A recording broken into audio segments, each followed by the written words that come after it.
Excellences, Mesdames et Messieurs les chefs d'État et de gouvernement,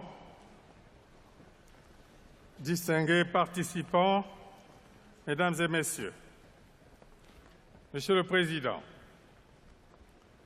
permettez-moi de joindre ma voix à celle de mes prédécesseurs à cette tribune pour présenter au gouvernement et au peuple français mes sincères condoléances suite aux graves attentats qui ont frappé Paris.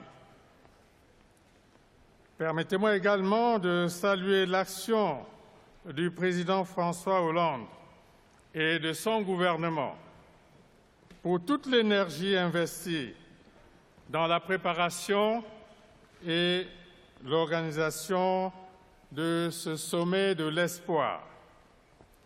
Excellences, Mesdames et Messieurs, une évidence nous réunit ici.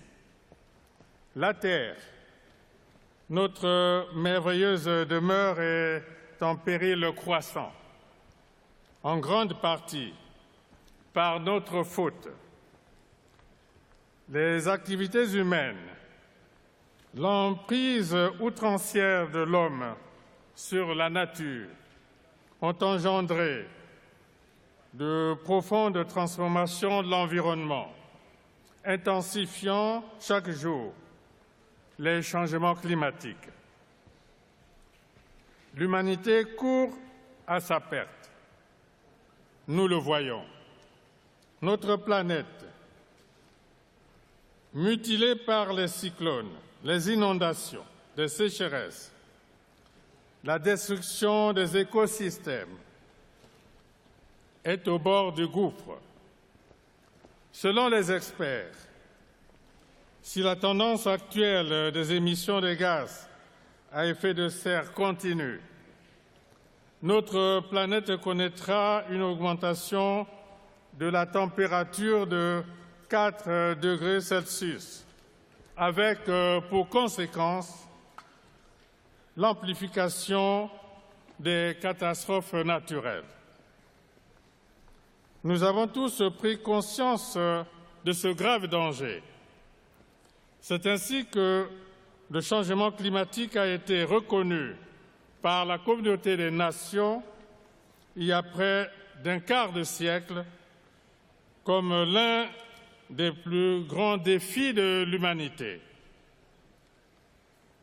Pour y faire face, des résolutions ont été arrêtées, des engagements ont été pris, des objectifs ont été fixés, notamment à Rio, à Kyoto, à Copenhague, à Cancun, à Durban,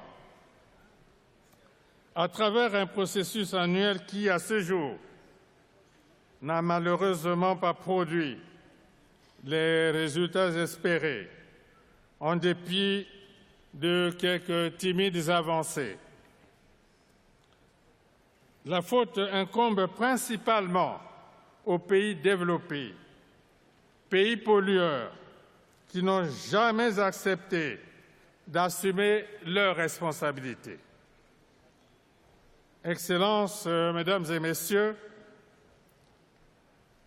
comme tous les autres pays du bassin du Congo, deuxième poumon écologique du monde, la République du Congo, mon pays, avec une couverture forestière qui représente 65% du territoire national, soit 23 millions d'hectares de forêts naturelles, contribue largement à la préservation de l'environnement. Grâce à la mise en œuvre des programmes d'aménagement et de conservation des forêts, le Congo détient l'un des taux de déforestation les plus faibles au monde, soit 0,08%, ce qui correspond à 17 000 hectares par an. Le Congo possède 2,5 millions d'hectares de forêts certifiées selon les standards internationaux, représentant 32,5% des forêts mondiales certifiées. La République du Congo souhaite vivement que les négociations de la COP 21 aboutissent à un accord universel ambitieux, équilibré, équitable, juridiquement contraignant, applicable à toutes les parties. Un accord qui vise évidemment à limiter le réchauffement climatique en dessous de 2 degrés Celsius. Un accord fondé sur les principes de la Convention cadre des Nations unies sur les changements climatiques, notamment sur le principe de responsabilité commune mais différenciée. Les pays pollueurs devraient tenir leurs engagements au titre de la Convention. Le fonds d'adaptation doit être renforcé pour prendre en charge les pertes et dommages subis par les pays en développement. Tous les autres fonds, fonds verts, fonds des pays les moins avancés, mécanismes de développement propres, doivent faire l'objet d'une attention particulière, car le risque encouru est de voir l'homme et son environnement disparaître de la Terre si nous n'agissons pas rapidement.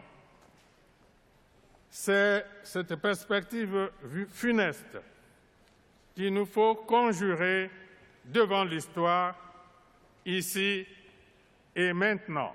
Je vous remercie.